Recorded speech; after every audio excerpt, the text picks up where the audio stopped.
नमस्कार, MT talk show में आपका स्वागत है। मैं हूं कीर्ति सोनी। आज मैं महिलाओं के आरक्षण पर बात करना चाहती हूं, जो राज्यसभा में 2010 में पास हो चुका था और लोकसभा में मंगलवार को पेश किया गया। महिला आरक्षण बिल का नाम बदलकर नारी शक्ति बंधन बिल रखा गया है। इसे विश्व की नंबर 1 आबादी वाले देश भारत के आधी आबादी को सदन में हिस्सेदारी मिल जाएगी। भारतीय संसद के विशेष सत्र में महिला आरक्षण बिल पास होने की बात की गई थी, जो 2010 में राज्यसभा में पास हो चुका है और अब लोकसभा में पास होकर कानून की शक्ल ले चुका है। अभी तक दुनिया में महिलाओं के कुछ आंकड़े देना चाहती हूँ। स्वीडन में 40.4% आरक्षण है, तो नॉर्वे में 36.4%, फिनलैंड में 33.5%, डेनमार्क में 33%, नीदरलैंड में 33.3%, न्यूजीलैंड में 29.2% आरक्षण है। इसके अलावा अर्जेंटीना, शेयरस्टेलिया, Australia, Germany, Vietnam, Costa Rica, Iceland, Mozambique, दक्षिण अफ्रीका, स्पेन आदि में महिलाओं को आरक्षण प्रदत्त है, जो 40 से 25% के करीब है। भारतीय महिला आरक्षण बिल में महिलाओं को 33% आरक्षण देने की बात है। आइए जानते हैं सदन में महिलाओं की क्या स्थिति है। 1957 में 22 महिला सांसद थी, तो 1996 में 40 महिला सांसदों को सदन पहुंचने का मौका मिला। वर्तमान में सदन में 78 महिला सांसद हैं। आप सोच सकते हैं कि जहां महिलाओं को आधी आबादी कहा जाता है, वहां महिला सांसदों की उपस्थिति नहीं हो पाती है। इसके पीछे सबसे बड़ा कारण है पार्टियों का महिला नेताओं को टिकट कम दिया जाना। लेकिन जब लोकसभा, विधानसभा चुनावों में महिलाओं को आरक्षण दिया जाता है, तो हर दल के लोग महिलाओं को निर्धारित प्रतिशत के अनुसार आरक्षण देंगे ही।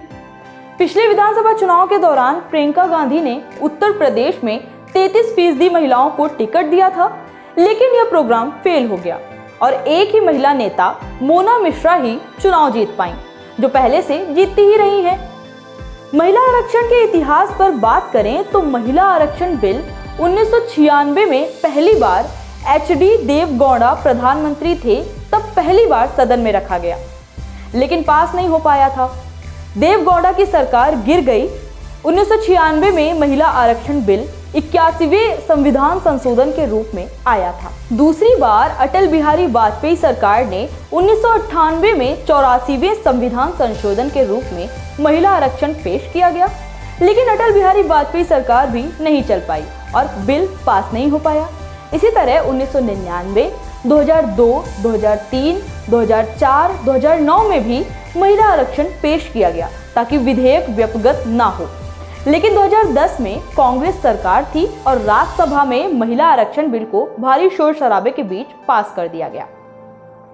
लेकिन बिल लोकसभा में रुक गया था और 13 साल बाद जाकर पास हो पाया। सोनिया गांधी ने लिखा था मोदी सरकार को पत्र। 2017 में तत्कालीन कांग्रेस नेता सोनिया गांधी ने प्रधानमंत्री मोदी को पत्र लिखकर कहा था कि महिला आरक्षण बिल राज्यसभा से पास हुआ है, लेकिन लोकसभा में अटका है, उसे पास किया जाए। और अब 27 साल बाद महिला आरक्षण बिल विशेष सत्र में पेश किया गया, जिसका सभी दलों, चाहे वह कांग्रेस हो या समाजवादी दल हो या वामपंथी, सबने स्वागत किया। पहले महिला आरक्षण का समाजवादी पार्टी और आरजेडी ने खास तौर पर विरोध किया था। तत्कालीन मुलायम सिंह यादव का कहना था कि वे महिला आरक्षण के विरोधी नहीं हैं, लेकिन वे चाहते हैं कि महिला आरक्षण बिल में निकाय चुनाव की तरह लोकसभा और विधानसभा में भी ओबीसी महिलाओं को भी आरक्षण दिया जाए। इसी तरह से लालू प्रसाद की पार्टी ने भी विरोध किया था। मुलायम सिंह यादव का कहना था कि महिला आरक्षण बिल से शहरी मतदाताओं को ही फायदा होगा। वर्तमान में महिला आरक्षण बिल का कांग्रेस ने स्वागत किया है। अन्य पार्टियों ने भी अपने अपने अनुसार स्वागत किया, लेकिन महिला आरक्षण के अंदर पिछड़े वर्ग की महिलाओं के आरक्षण की बात सबने उठाया। महिला आरक्षण बिल 554 वोटों से भारी बहुमतों से पास हुआ और विरोध में केवल 2 वोट ही पड़े। एमटी टॉक शो ने कुछ नेताओं से बात किया, जिसमें 3 सवाल पूछे गए। पहला, महिला आरक्षण क्यों जरूरी है, जिस पर नेताओं ने कहा, महिला आरक्षण आज से नहीं, ये वर्षों से सवाल उठाया जा रहा है। 27 साल से तो यहाँ पेंडिंग है। और ये हम लोगों ने इसके लिए, अगर आपको याद होगा तो इलाहाबाद में बहुत बड़ा जुलूस भी निकाला था और बहुत दिन से डिमांड, दिल्ली तक हम लोग गए थे महिला कांग्रेस, और आरक्षण की मांग कर रहे थे। और देखिए, राजीव गांधी ने जब दिया था पंचायत राज में आरक्षण, तो हम लोग जानते थे कि विधानसभा और लोकसभा में आरक्षण मिलेगा, और दुर्भाग्यवश राजीव गांधी जी होते तो कब का मिल गया होता। ये बहुत पुराना मुद्दा है और महिला आरक्षण बहुत ज़रूरी है हम लोगों के लिए, इसलिए कि आज तक देख 14-15% महिलाएं लोकसभा में है, प्रतिनिधित्व करती हैं। महिला से लड़ेगी चुनाव तो कम से कम महिला तो पहुंचेगी, और महिला पहुंचेगी तो महिलाओं की आवाज़ को बुलंद करेगी और महिलाओं को समस्या को लोकसभा और विधानसभा में उठाएगी, इसलिए बहुत ज़रूरी है। महिला आरक्षण इसलिए ज़रूरी है क्योंकि आज से लेकर के पहले तक समाज में क्या जितने कार्य किए हैं, महिलाओं का प्रतिनिधित्व बहुत कम था। और चूँकि हमारे समाज में ये माना जाता है कि महिला और पुरुष एक ही समाज के अंग हैं, और इसलिए समाज का अगर प्रतिनिधित्व करना है तो पुरुष और महिला दोनों का साथ में चलना आवश्यक होता है। इसलिए महिला आरक्षण के माध्यम से ये होगा कि महिलाओं का भी समाज में प्रतिनिधित्व बराबरी से हो जाएगा एक तरह से पुरुषों के, और इसलिए हम लोगों को लगता है कि महिला आरक्षण बहुत आवश्यक है। महिला आरक्षण हमारे देश में बहुत ज़रूरी है क्योंकि कहीं ना कहीं जो महिलाओं की आबादी है वो राजनीतिक क्षेत्र हो चाहे कोई भी क्षेत्र आप लीजिए, उनकी भागीदारी बहुत कम है और प्रतिनिधित्व जिस हिसाब से होना चाहिए उनकी आबादी के हिसाब से उसका अभी भी प्रतिशत बहुत कम है। तो महिला आरक्षण उनके प्रतिनिधित्व के लिए, उनकी समस्याओं की आवाज़ मुखर करने के लिए बहुत आवश्यक है हमारे देश में। महिला आरक्षण देखिए इसलिए ज़रूरी है कि महिलाओं की आवाज़ उठाने के लिए, महिलाओं को लोकसभा में, विधानसभा में हिस्सेदारी के लिए महिला आरक्षण जरूरी है। महिला आरक्षण की सिफारिश तो बहुत पहले ही हमारे माननीय नेताजी मुलायम सिंह यादव जी तो महिलाओं को बहुत आगे करते थे, पहले से ही वो भागीदारी दिए हुए थे, ये तो अब कह रहे हैं।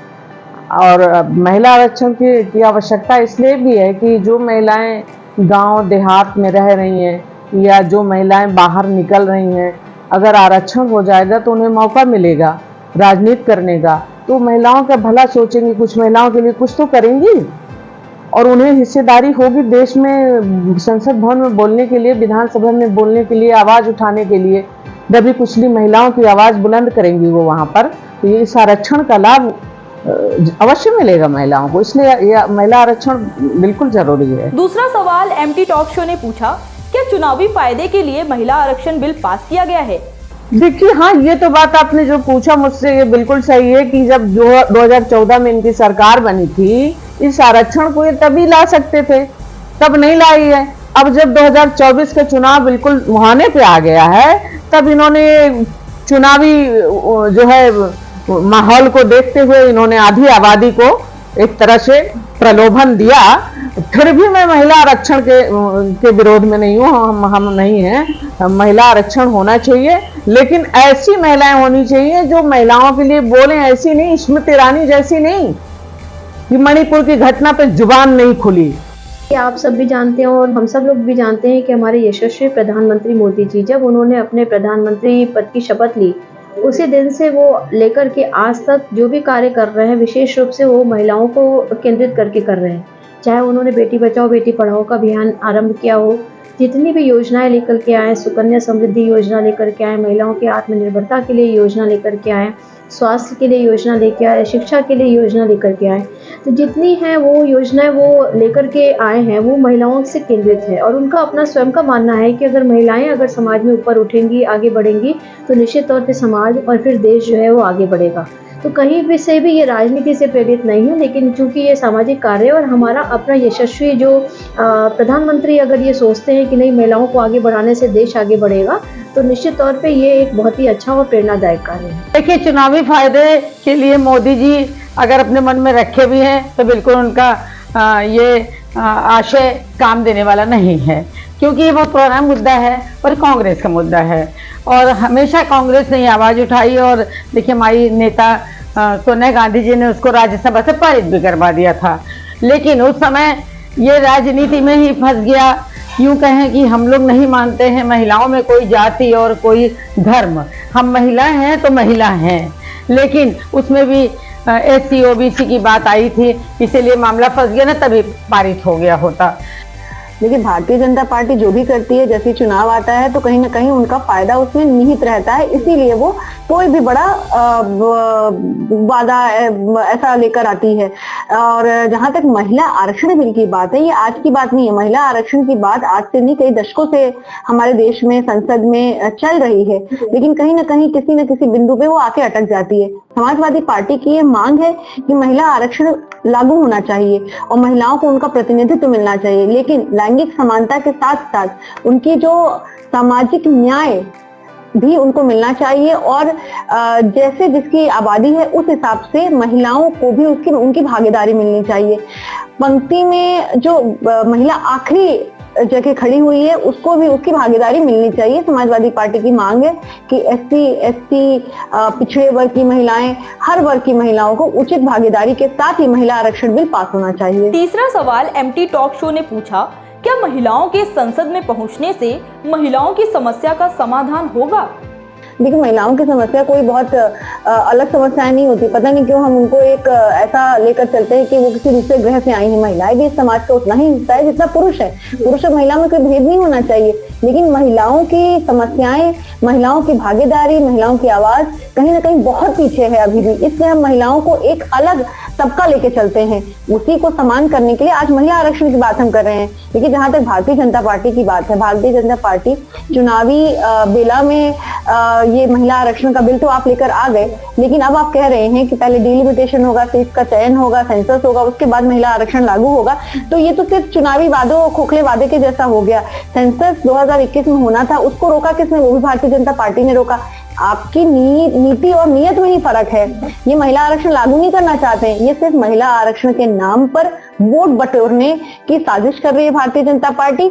और जहां तक संसद और विधानसभा में महिलाओं के पहुंचने की बात है, मुझे लगता है जब संसद में हर वर्ग की महिला पहुंचेगी, अमीर, गरीब, शोषित, वंचित, पिछड़े, SC ST माइनॉरिटी, हर समाज की जब महिलाएं पहुंचेंगी, वो अपने अपने समाज का प्रतिनिधित्व करेंगी, उनके समस्याओं के बारे में बताएंगी। उनके जो आप देखिए जितने अभी क्राइम हो रहे हैं वो कहीं ना कहीं जो शोषित वर्ग की महिलाएं हैं उनके साथ ज्यादा होते हैं। जो एजुकेशन लिटरेसी रेट है वो उन महिलाओं में भी बहुत हाई होता है। इलिटरेसी रेट जो होता है वो शोषित वंचित वर्ग की महिलाओं में होते हैं। तो प्रतिनिधित्व जस्टिफाइड होना चाहिए और तभी ये महिला आरक्षण बिल का असली फायदा हम ले सकते हैं। निश्चित होगा, क्योंकि महिला की समस्याओं को अच्छी तरह से समझ सकती है और एक महिला अपनी समस्या महिला को अच्छी तरह से बता सकती है। दूसरी बात, हम उठाएंगे महिलाओं का मुद्दा, सब मुद्दा उठाएंगे। महिलाएं बहुत जागरूक हो चुकी है, ऐसा नहीं केवल महिलाओं का मुद्दा उठाएंगी, लेकिन विशेष रूप से महिलाओं का मुद्दा उठा सकती हैं और उससे फायदा होगा महिला वर्ग का। मुझे ऐसा लगता है कि जिस पे बीतती है वो अपना तरीके से स्पष्ट रूप से उस चीज़ को बता सकता है। महिलाओं की समस्या आज तक जो भी होती गई, जिन्होंने भी समाधान किया, वो कहीं ना कहीं किसी के माध्यम से ही समाधान हुआ, चाहे पुरुषों के माध्यम से हुआ, चाहे कोई घटना हो गई जैसे निर्भया कांड हुआ तो उसके बाद उसकी समस्या का समाधान किया गया। लेकिन जो महिला जो कि दिन प्रतिदिन इन सब समस्याओं से गुजर रही है, या जिन्होंने अपने दिन प्रतिदिन की दिनचर्या में कुछ न कुछ समाज में फेस किया है, या जो अपने घर में फेस कर रही हैं अपनी समस्याओं को, अगर वो उसका समाधान अगर वो अपने जो है वो संसद के पटल पे रखती है तो निश्चित तौर पे उससे उनकी समस्या का समाधान ही होगा। और जैसा कि हम लोग भी मानते हैं कि महिलाएं जो होती हैं वो केवल अपने घर में नहीं लेकिन दूसरों के घर में भी जाकर के समायोजन कर पाती हैं। तो जब वो इतना घुल मिल सकती हैं दूसरों के घर पे भी जाकर के, तो अगर वो अपनी समस्या संसद के बीच में रखेंगी तो निश्चित तौर पर उससे उनकी समस्या का समाधान ही होगा। धन्यवाद। बिल्कुल दूर होगी। संसद में पहुंचने से महिलाओं की समस्या इसलिए दूर होगी कि महिलाएं जो गुजरती हैं जिस दौर से, जिस परेशानी से वो गुजरती हैं, तो उन्हीं के बीच से अगर कोई महिला संसद भवन में पहुंच जाएगी तो कम से कम वहां उनकी समस्याओं से वो गुजरी होगी, तमाम समस्याओं से, तो वो आवाज वहां से उठाएंगी, वहां से उस बात को रखेंगी, वहां से उसके लिए बुलंद करेंगी अपनी आवाज को। इसलिए ये जो है संसद भवन में महिलाओं का पहुंचना बहुत जरूरी है। मैं तो बिल्कुल चाहती हूँ कि, लेकिन मैं ये भी चाहती हूँ कि उन्हीं महिलाओं को मौका मिले जो निकल रही हो, समाज में काम कर रही हो। ऐसी महिलाओं को नहीं कि जिनके पति राजनीति कर रहे हैं उनकी पत्नियों को पता चले कि टिकट मिल जाता है और जो महिलाएं दिन रात काम करती हैं उनको जो है बैकफुट पे कर दिया जाता है। तो मैं तो इसके पक्ष में हूँ और हमारी पार्टी भी है। हमारी पार्टी बहुत महिलाओं को आगे बढ़ाती है, समाजवादी पार्टी तो आप लोग जानते हैं, यहाँ महिलाओं का बहुत सम्मान है। हमारे माननीय नेताजी बहुत सम्मान करते थे। हमारे माननीय अखिलेश यादव सर, पूर्व मुख्यमंत्री और राष्ट्रीय अध्यक्ष महोदय, वो भी महिलाओं का बहुत ही सम्मान करते हैं, बहुत इज्जत करते हैं और उन्हें आगे बढ़ाते हैं, पद देते हैं, जिम्मेदारी सौंपते हैं। और जब हमारी सरकार थी यूपी में तो बहुत महिलाएं मंत्री बनी हुई थी, जो है स्टेट की मंत्री कई महिलाएं थीं।